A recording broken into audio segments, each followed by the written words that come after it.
Assalamualaikum warahmatullahi wabarakatuh. Alhamdulillahirrabbilalamin. Wassalatu wassalamu ala sayyidina Muhammadin wa ala alihi wa ashabihi ajma'in. Para sahabat semua dan para mahasiswa yang saya banggakan, bertemu lagi dengan saya Auliaur Rahman, SPD SHMH, dosen pengasuh mata kuliah pendidikan agama. Alhamdulillah, puji syukur pada Allah Subhanahu wa ta'ala. Selawat bermahkotakan salam senantiasa kita curahkan kepada baginda Muhammad sallallahu alaihi wasallam. Pada kesempatan yang mulia ini, bagi yang baru bergabung di channel ini, silahkan untuk like dan di subscribe serta menekan lonceng notifikasi untuk mendapatkan pengetahuan serta informasi dari channel ini. Semoga channel ini dapat berkembang di masa yang akan datang. Pada kesempatan yang mulia ini, saya akan membahas mengenai salah satu materi dalam pendidikan agama, yaitu kerukunan umat beragama. Dalam kerukunan umat beragama ini, insya Allah kita bagi dua part atau dua bagian. Pada bagian ini adalah pengertian dari kerukunan hidup umat beragama dan dalil hukum daripada kerukunan hidup umat beragama. Di part yang kedua nanti kita akan membahas mengenai kerukunan antar umat beragama dan tujuan daripada kerukunan umat beragama. Baiklah, kita mulai saja pembahasan kita. Rukun yang menjadikan kata kerukunan hidup beragama itu berasal dari bahasa Arab, yaitu ruknun, jamaknya adalah arkanun, yang artinya adalah dasar, sila, asas. Misalnya rukun Islam, rukun iman, rukun sholat, dan lain sebagainya.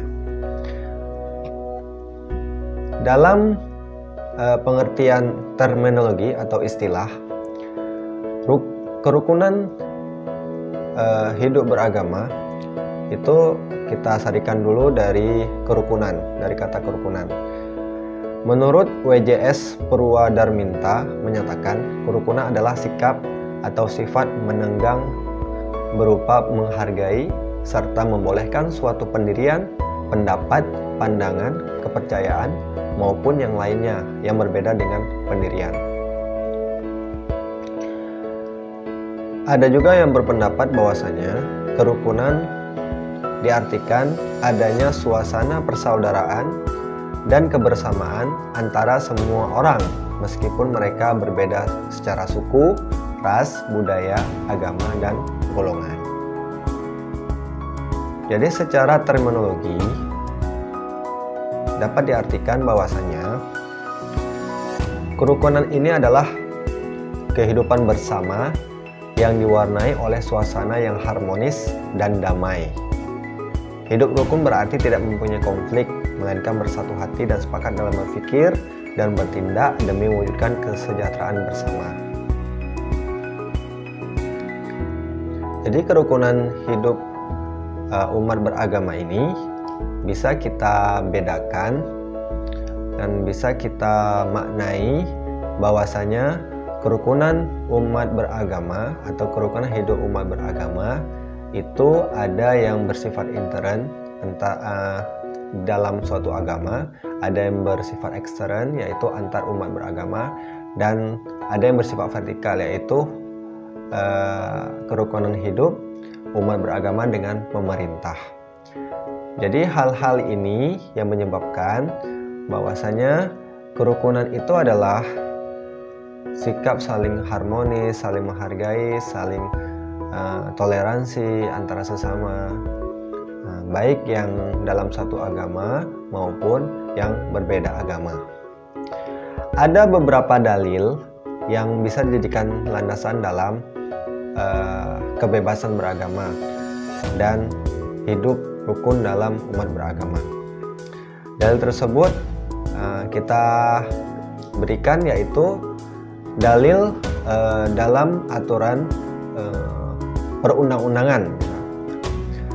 Dalam Pancasila kita juga diakui bahwasanya negara kita berdasarkan ketuhanan yang Maha Esa, yaitu yang sila pertama adalah ketuhanan yang Maha Esa, sehingga keberadaan agama di Indonesia merupakan hal yang sangat penting dan diakui oleh negara. Ada beberapa agama yang sudah berkembang di Indonesia dan sudah diakui oleh negara. Yang pertama adalah Islam, yang kedua Kristen, yang ketiga Protestan, yang keempat Hindu, yang kelima Buddha, dan yang terakhir sudah diakui adalah agama Konghucu. Yang bisa dijadikan dalil selanjutnya adalah terdapat dalam pasal 29 ayat 2 Undang-Undang Dasar 1945, yaitu yang berbunyi, negara menjamin kemerdekaan tiap-tiap penduduk untuk memeluk agamanya masing-masing dan untuk beribadah menurut agama dan kepercayaannya itu. Dalam perspektif Islam, ada dalil dalam Al-Quran yang mengenai kebebasan beragama dan mengenai kerukunan hidup umat beragama, yaitu yang adalah surah Al-Baqarah ayat 256 yang berbunyi, A'udzu billahi minasyaitonir rajim. Bismillahirrahmanirrahim. La ikraha fid din. Qad tabayyana ar-rusydu minal ghayyi faman yakfur bit-taghuti wa yu'min billahi faqad istamsaka bil urwatil wuthqa la infisama laha wallahu sami'un alim. Yang artinya, tidak ada paksaan untuk memasuki agama Islam. Sesungguhnya telah jelas jalan yang benar daripada jalan yang sesat. Karena itu barang siapa yang ingkar kepada taghut dan beriman kepada Allah, maka sesungguhnya ia telah berpegang kepada buhul tali yang amat kuat yang tidak akan putus. Dan Allah Maha mendengar lagi Maha mengetahui. Demikianlah pemaparan dari kami mengenai pengertian kerukunan umat beragama dan dalil mengenai kerukunan umat beragama. Mudah-mudahan bermanfaat bagi kami yang menyampaikan dan juga kepada para mahasiswa serta para sahabat yang setia mengikuti channel ini. Demikianlah saya akhiri dengan billahi taufiq hidayah. Assalamualaikum warahmatullahi wabarakatuh.